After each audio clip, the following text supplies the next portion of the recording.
Chapitre 2. Pipin, tu y crois, toi? Les mains sur les hanches, la cage de transport à ses pieds, Sérian contemplait bouche bée la maison qui se dressait devant lui. La maison de son enfance. Il n'en revenait toujours pas. La notaire l'avait appelé une semaine plus tôt pour lui fixer un rendez-vous à son bureau afin de lui transmettre le testament de Maeva. Sidéré, le jeune homme était sorti de l'entrevue en ayant l'impression que le ciel lui tombait sur la tête. Sa mère lui avait affirmé avoir vendu la maison où il avait grandi. Pour une raison incompréhensible, elle lui avait menti à ce sujet. La notaire avait été catégorique. Jamais le bien n'avait été mis en vente. Madame Maeva Leroux en était toujours restée l'heureuse propriétaire jusqu'à sa mort. À présent, la demeure lui revenait.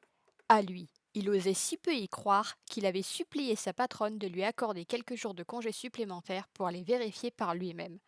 Ensuite, il avait loué une chambre dans la ville de Pimpon, enfermé Pipe dans sa cage de transport et sauté dans sa voiture. Après 5 heures de trajet, il avait atteint Pimpon, reconnaissant avec émotion une partie des rues dans lesquelles il passait enfant.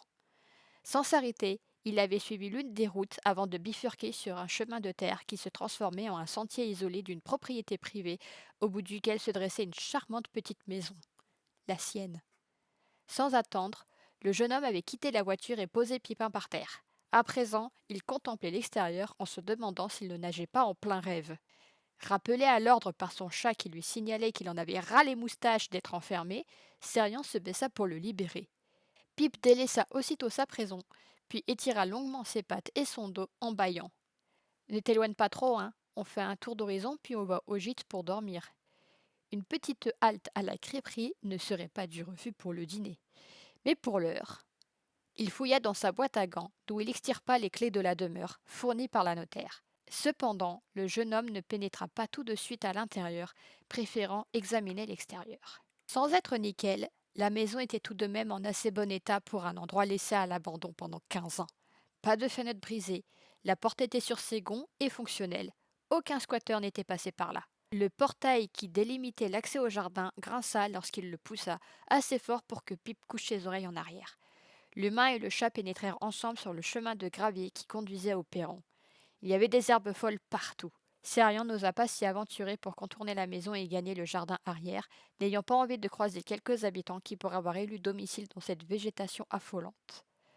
La porte d'entrée s'ouvrit avec si peu de difficulté qu'il en fut étonné. À dire vrai, tout l'intérieur le surprit. Il n'y avait pas d'odeur de poussière, de moisissure ou d'humidité, alors qu'un lac se trouvait à proximité de chez lui, à environ 10 minutes à pied. Pépin se frotta à ses jambes, puis pénétra dans l'entrée qui donnait directement sur la cuisine, comme s'il était le maître des lieux. Moins d'une seconde plus tard, il sautait sur le plan de travail, la queue fièrement dressée, le nez en l'air, admirant l'habitation. Les poutres au plafond attiraient déjà toute son attention. Figé sur le seuil, le cœur battant d'émotion, Sérian passa une main incrédule dans ses cheveux bruns. Lors de leur déménagement, il n'avait pas emporté tous les meubles parce que leur appartement était beaucoup plus petit que cet endroit. Partout où il posait son regard, il retrouvait des souvenirs.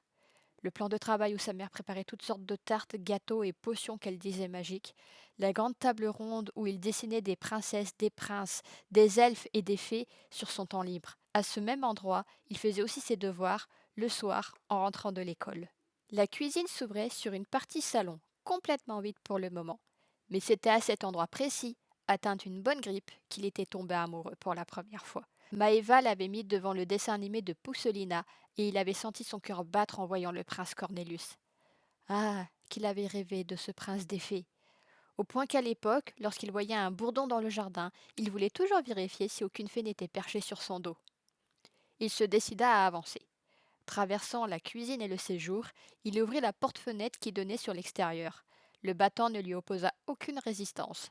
La terrasse en bois craqua sous ses pieds, mais un bond. Sérian sourit en contemplant le jardin, envahi là aussi d'herbes qui poussaient n'importe comment, si hautes qu'elles lui arrivaient à la taille. C'est génial, murmura le jeune homme pour lui-même.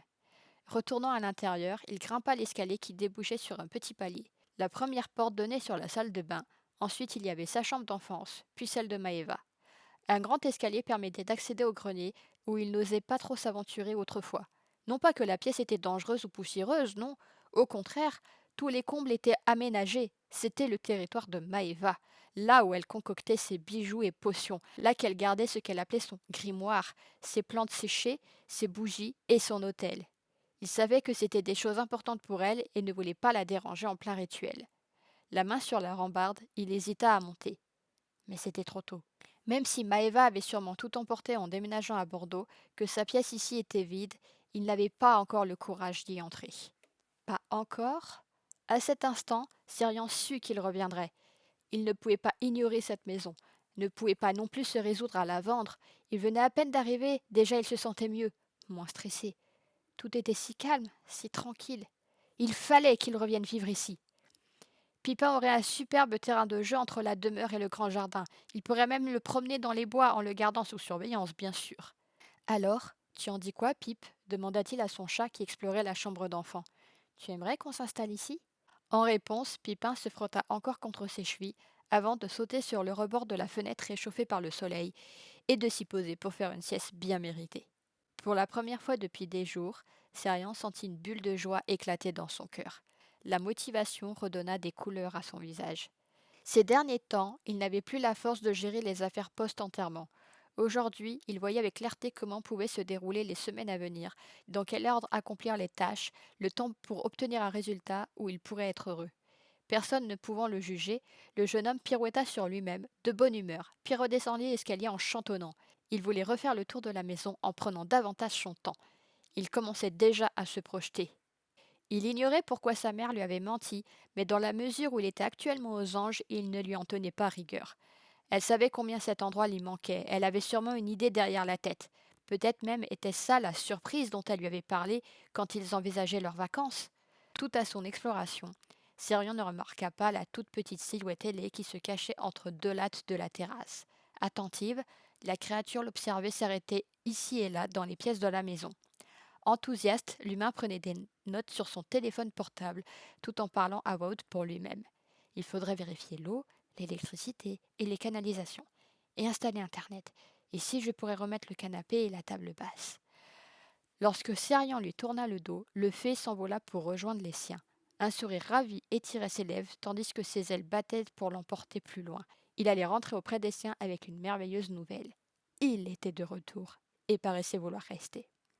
Fin du chapitre. Merci de m'avoir écouté. Je vous rappelle que ce contenu vous est proposé à titre gratuit. Si vous souhaitez me soutenir, n'hésitez pas à vous procurer mes romans en version papier sur Amazon ou sur ma boutique personnelle. Mes livres existent aussi en version e-book, là aussi sur Amazon. Tous les liens sont dans la description.